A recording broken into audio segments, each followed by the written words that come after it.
Bem-vindos aqui ao Baú do Trader. Logo de cara já vou pedindo para que aqueles que não conhecem o canal se inscrevam no canal, coloque o sininho, coloque o joinha que vocês apoiam e ajudam o Baú do Trader. Bom, segunda-feira, então nós vamos aqui para um gráfico intraday. No caso, selecionei aqui barrinhas de 10 minutos para termos uma sensibilidade maior. Evidentemente que vocês não acham que na sexta-feira, quando eu vi aquela alta pífia, eu falei, não vou nem tomar o tempo de quem participa aqui no canal, que a gente sabe que essas coisas são efêmeras, né? Eu sempre comento que você tem que ver para que lado realmente a boiada está indo. Você pode ter algum boizinho meio perdido para um lado, para o outro, mas ele não faz o grosso da manada. Então aquela alta pífia na sexta-feira não me convenceu.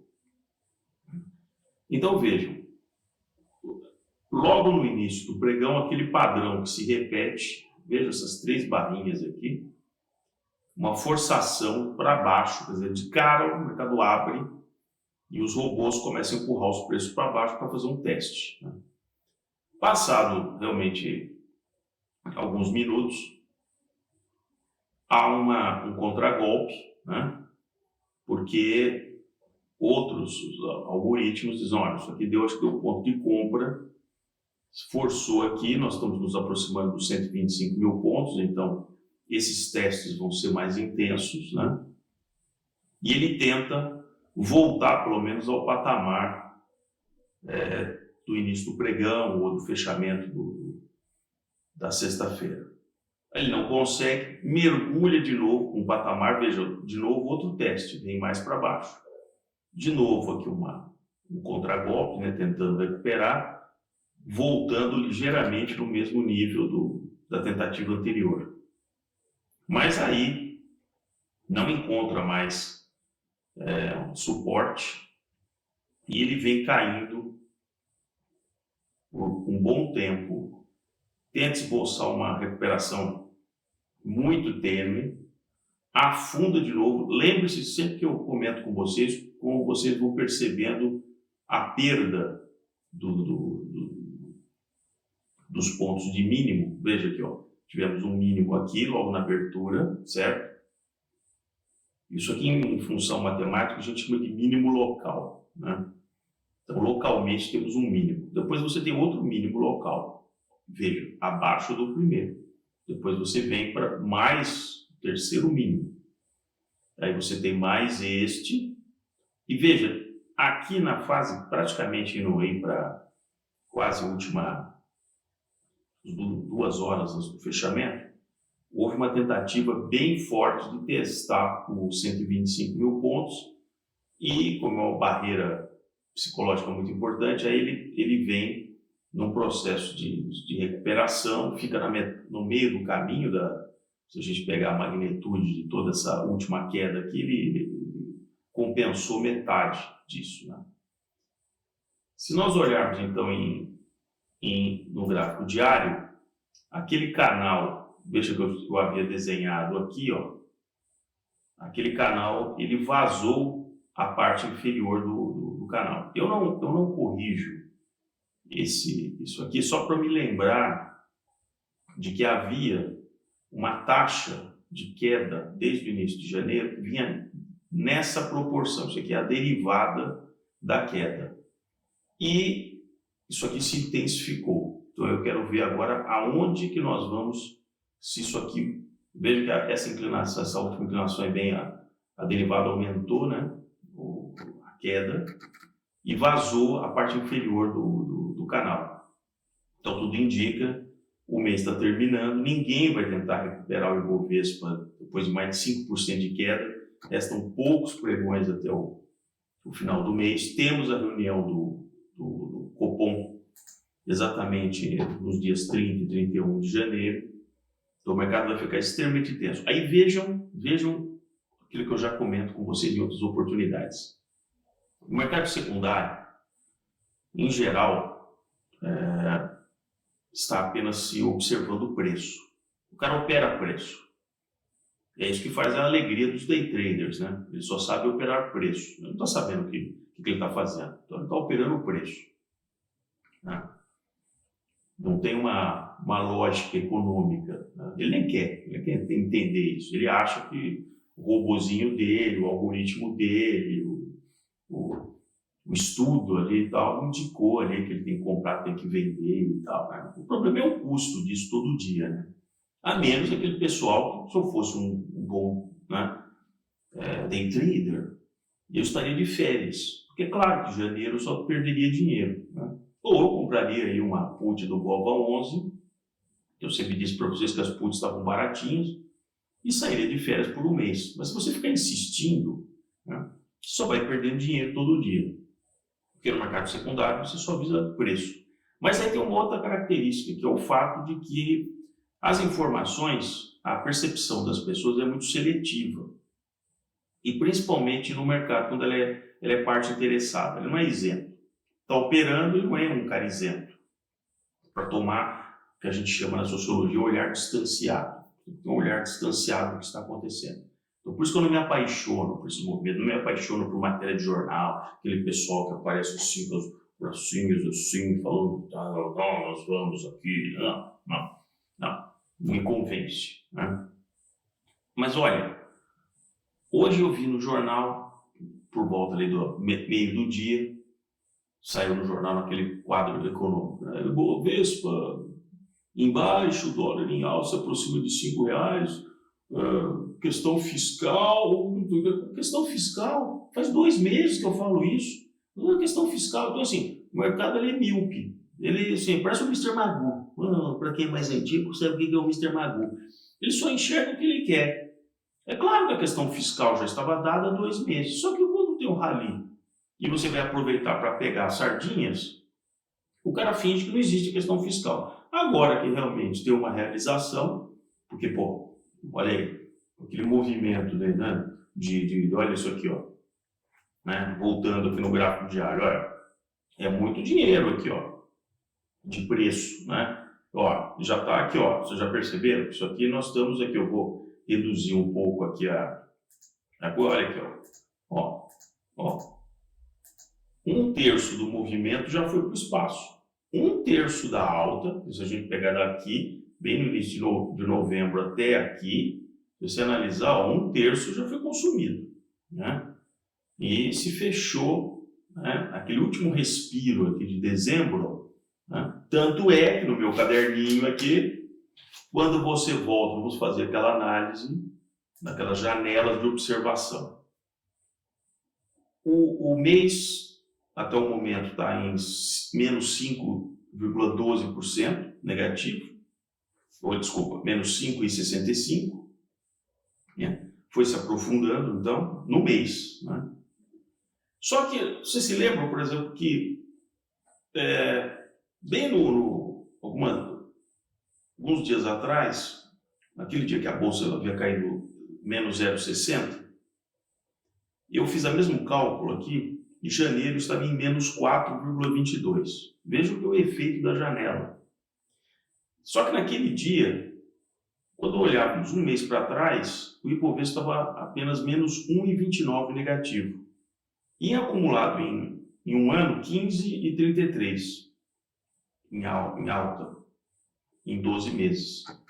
Quando chega hoje, não só janeiro ficou menos 5,65% negativo, mas na janela móvel de um mês, veja, ela se aprofundou em menos 4,63%.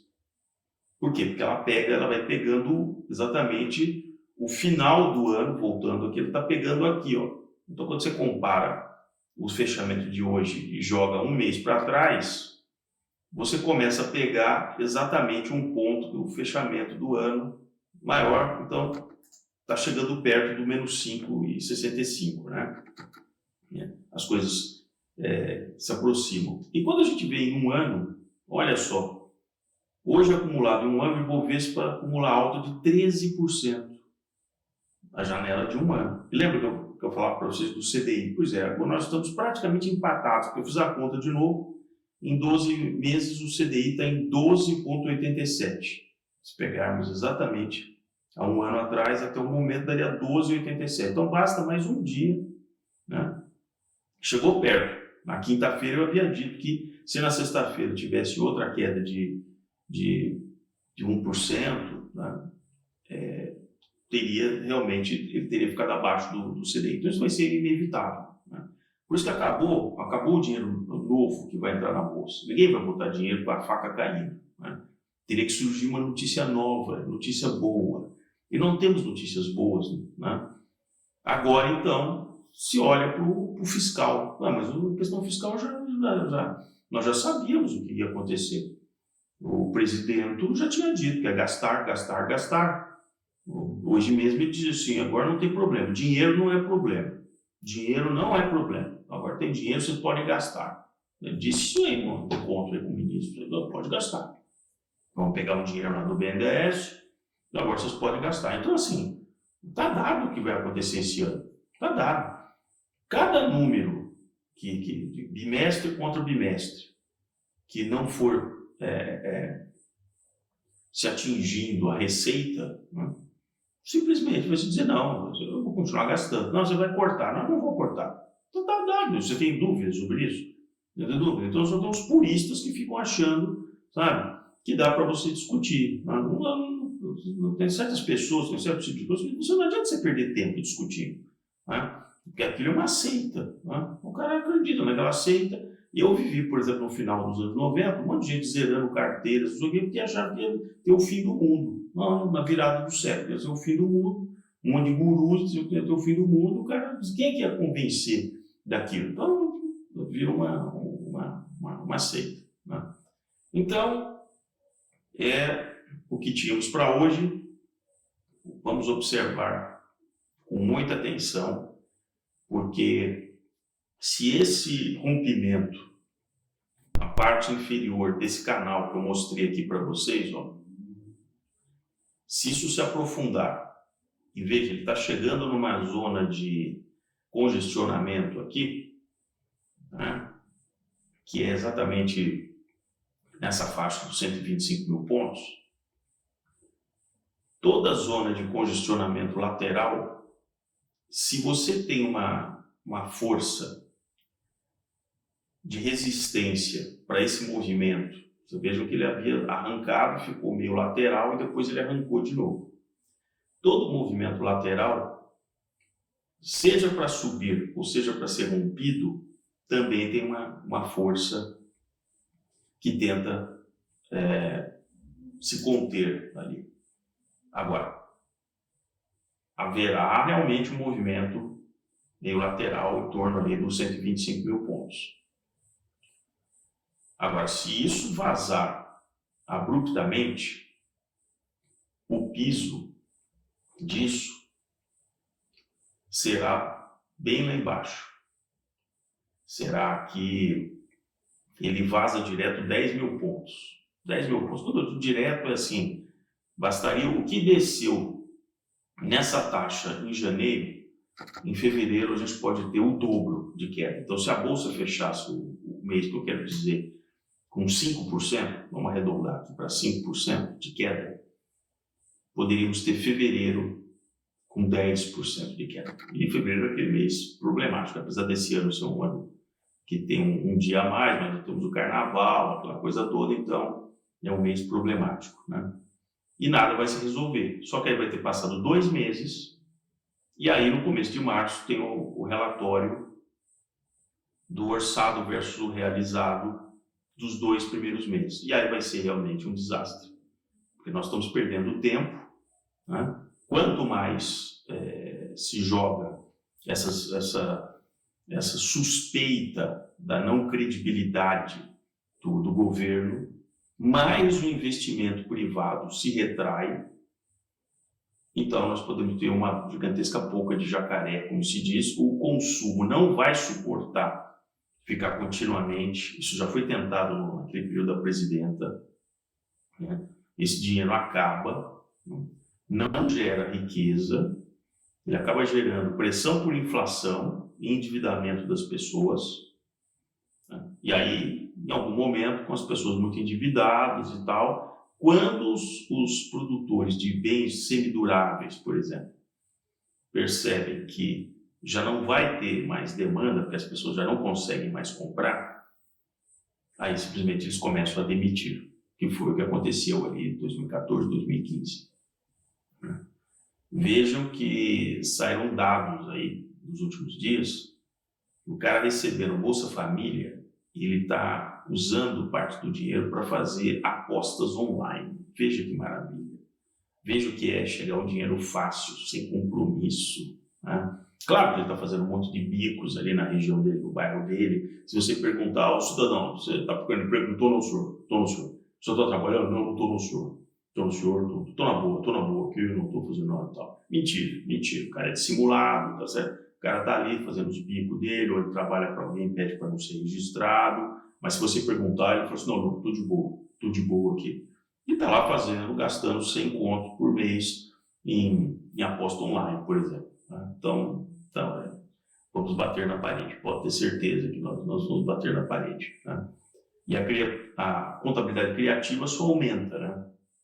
Agora, por exemplo, né, querem emitir títulos, né, da dívida, não vou entrar em detalhes para não tomar tempo, mas já estão dizendo, não, a gente vai emitir uns títulos aí a partir dos bancos e tal, mas não vai entrar na dívida pública. Não vai entrar na dívida pública. Não vai. Não vai. Então é aquilo que eu já havia dito para vocês.